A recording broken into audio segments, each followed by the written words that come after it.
Animals trapped in the Tripoli Zoo were among the victims caught in the crossfire during the recent uprising in Libya. The organisation Four Paws once again went on a rescue mission, this time accompanied by radio and TV personality Jeremy Mansfield and his wife Jackie. I want you to imagine you're trapped in a cage and suddenly all hell breaks loose around you.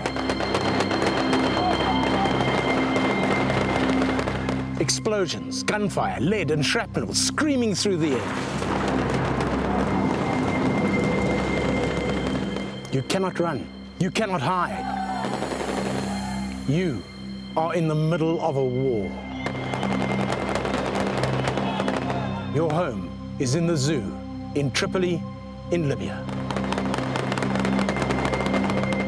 You are living through the final assault on Muammar Gaddafi's compound.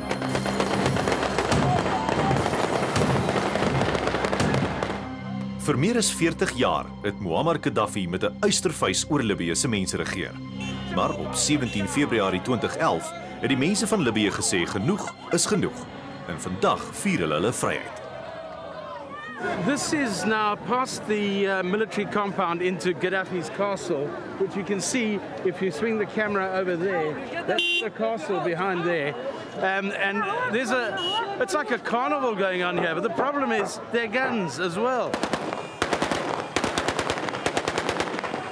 While the people of Libya celebrate, the animals in the Tripoli Zoo begin their struggle to survive.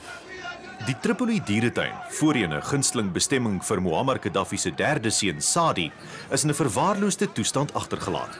Die diere daarin, insluitende 18 leeu's, kwyn in hokke met bittermin kos of water. Vier Pfoten Internasionaal, oftewel Four Paws, het dit op hulle self geneem om na die oorloggetuisterde gebied te reis, om die vinnig verslegterde situasie by die Tripoli dieretuin te gaan probeer beredder. Jeremy Mansfield en sy vrou Jackie het saamgegaan. So, why on earth would we want to be here? In Libya. Yes. One phone call. Dr. Amir Khalil. One of the most remarkable human beings. And at his request we're here, and you can't say no to Amir. He brought me in from a media point of view, and Jackie just said, fine, I'll do anything. Yeah. It's an opportunity to go somewhere and truly make a difference, somewhere that help is desperately needed.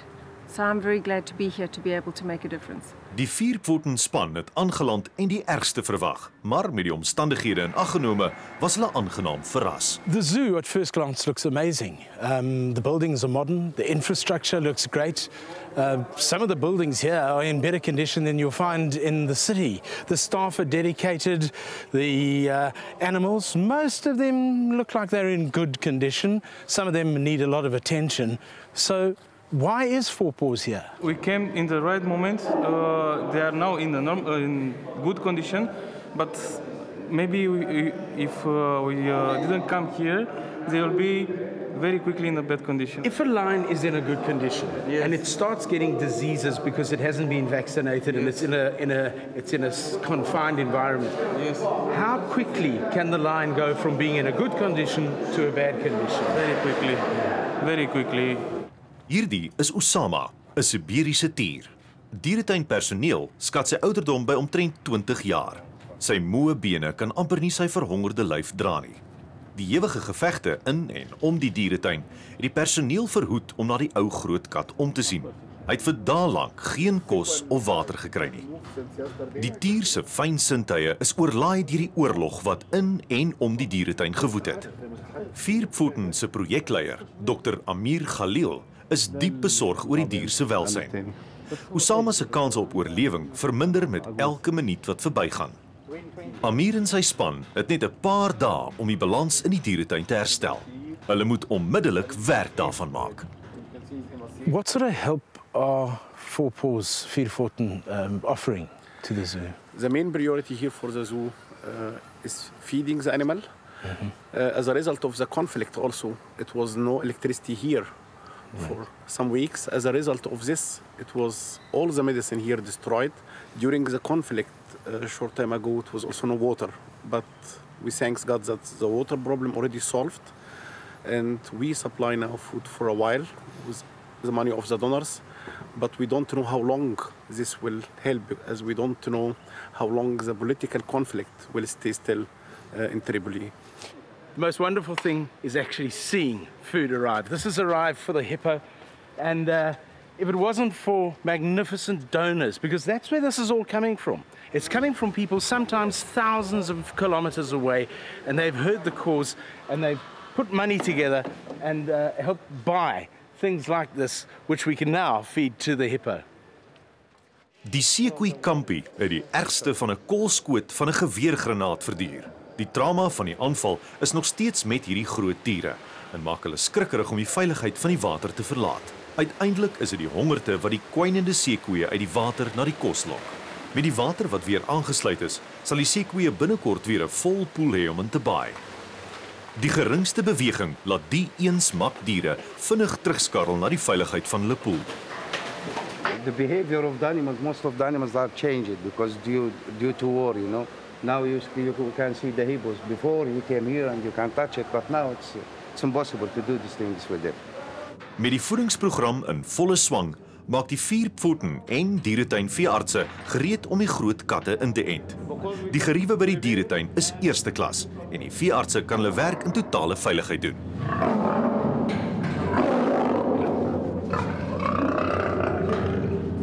These are the private lines of the Gaddafis, and they've got to be inoculated. Now you can see how they do that. They bring them into a small enclosure, and then they push the enclosure right up there. They're obviously not happy with what's happening here, and neither would you be, having needles stuck into you. Een vir een word die katte in die drukgang ingelok. Die span werk hulle almal deur om seker te maak dat elke kat die lewensreddende entstof kry. Die getraumatiseerde inwoners van die Tripoli dieretuin het meer as net kos en medisyne nodig. Hulle het iets nodig om hulle gedagtes van die geweld wat hulle slegs dae van tevore aanskou het, af te lei. Iets goeds wat hulle nog nie voorheen beleef het nie. 'n Verrassing wag op die dieretuin se beere. What we're doing is we're just creating ice lollies, which is going to stimulate foraging behavior from the animals. So instead of just walking in and throwing their food down in the same spot, they're going to have to interact and play with this ice cube. It may actually take a while before they realize, because they've never ever had this before, it may take them a while to realize there's food in there, but the minute that it starts to melt and they smell it, they'll know that it's something to investigate.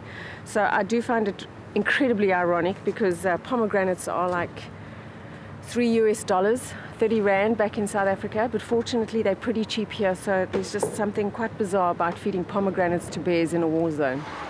Toe die deur oopmaak, gaan die beer direk na Jackie se eksotiese suigysie. It's the first time they've ever had the ice lollies, and you can see everyone's an individual. Some of them go straight for the ice lolly and they start playing with it, even though they don't know what it is. The others are a little bit more tentative. But the nice thing is, if they don't play with them for a while, they'll slowly start melting, and then the smells start coming out, and that attracts them back to it. So it keeps them occupied, and they're moving, and they're using their claws, and they're playing ice hockey, actually. That's what they're doing. Die beere begin aggressief raak en ons los hulle om hulle suigysies te geniet. Die Libiese oorlog het ver weg gevoel, terwyl die span aangehou het om die toestande by die dieretuin te stabiliseer. Die positiewe luim sou egter nie lank hou nie.